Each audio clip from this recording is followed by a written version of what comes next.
There are over 32 million cancer patients worldwide, and these survivors face many difficult symptoms, such as perceived cognitive impairment. So my work really centers around looking at the impact of this impairment on their quality of life and work outcomes.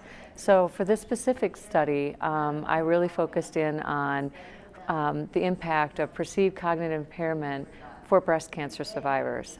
And you might ask yourself, well, why is work important? Well, research has shown that work provides women with, a sense of well-being. It's a sign of recovery.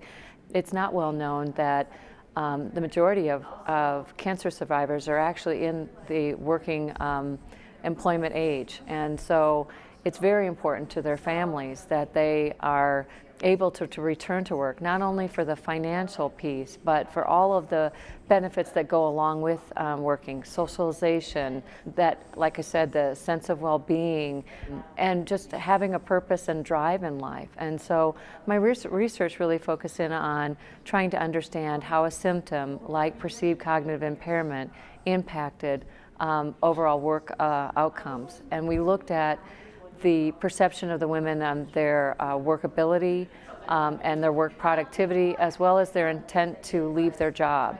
And what our findings showed is that perceived cognitive impairment is a significant symptom for these breast cancer survivors. In our study of 68 breast cancer women, there were over a quarter of them, 26.5%, had significant impairment in their work or reported that in their workability. And that perceived cognitive impairment not only impacted workability, but also work performance and work productivity. So our research really bolsters the need for us to start identifying interventions to treat perceived cognitive impairment. And if we can do that, that might have an impact then on potentially on work outcomes for these women.